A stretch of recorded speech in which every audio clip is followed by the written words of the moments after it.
Liars, Cheats, and Creeps, Leaving the Sociopath Behind, is the latest book from local psychologist Dr. Patricia Peters Martin. Dr. Martin came in to tell us about the counseling and help that's available for the often very successful women who need to escape from bad, potentially dangerous relationships. My book came about working with middle-class women. So what I was trying to portray in this book is that domestic relationship abuse occurs across all socioeconomic levels, across all races, across all religions. It is not just a situation, like you say, of lower-class women, although it certainly is in that regard as well. But the people in this book, it's a support group I run with women who are predominantly middle class, who are educated. And that's part of the reason they question, how did I get here? How did I end up in a relationship like this? I'm too smart. And then I said, well, you're not alone. And they said, really? And I go, yes, I've worked with several women. In fact, I am right now. And that is how the group started. Because the women said, can we meet each other? And from that joining of these women and their ability to remove their shame and say, I need to talk about what's going on in my marriage, they got to grow amongst each other and become empowered to finally look at the relationships and say, no more. I will not stay in this anymore.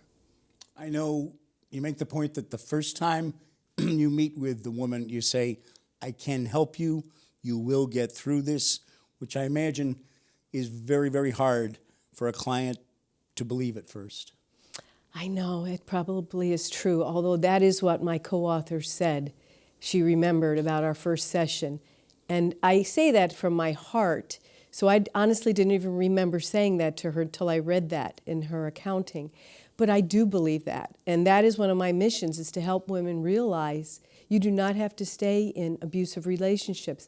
And this means more than physical abuse, of course. This means relationship abuse of words and verbal abuse, psychological abuse, like, I'm going to hurt the children, or I'll hurt you, or I'll hurt myself. You can never leave me. Basically, the center being power and control over another person.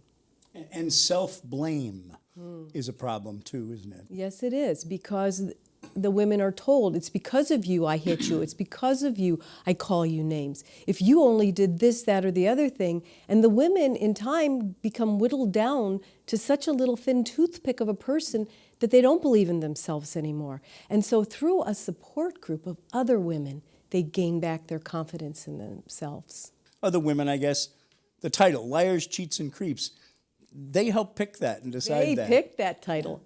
Liars, Cheats, and Creeps came out of a session where we were all saying, wouldn't this be great to get out there to more women? And someone jokingly said, yeah, liars, cheats, and creeps. And I go, wow, I wrote it down immediately.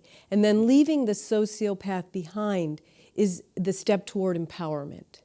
That's why I put that, the colon and then the subtitle. I hate to do it in a way, and I don't want to draw us into politics, but as I read and as I prepared for this interview, I couldn't help myself but think about what's going on at a very macro level in this country right now with our presidential race. There's an extraordinary discussion about men's attitudes toward and treatment of women. We all know what I'm talking about. We don't have to go into it in detail. Are you concerned, as someone who helps women in difficult situations, what this is telling men, and especially young men, boys, about how men deal with and treat women? Are we having a learning and teaching moment? Are we missing it? What is all this doing? I hope we are having a learning moment. I think the last couple of weeks have shown how angry people are at some of the statements we've heard of misogyny toward women, hatred of women from the comments, the sexualization of women. And I think the more men are outraged by it, the more likely it's going to change. When children hear and witness abuse, they are 2 times more likely to do that in their own relationships down the road.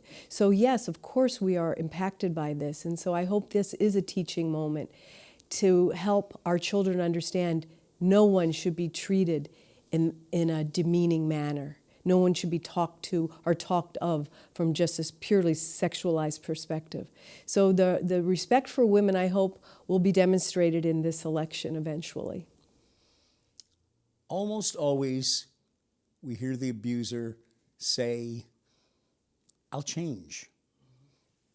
You've got a lot of experience. Does that happen ever or often? A sociopathic personality disorder or a narcissistic personality disorder do not change. There are often honeymoon phases in abusive relationships, and that will hang people into the relationship.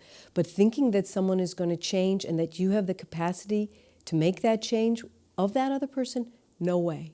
No way.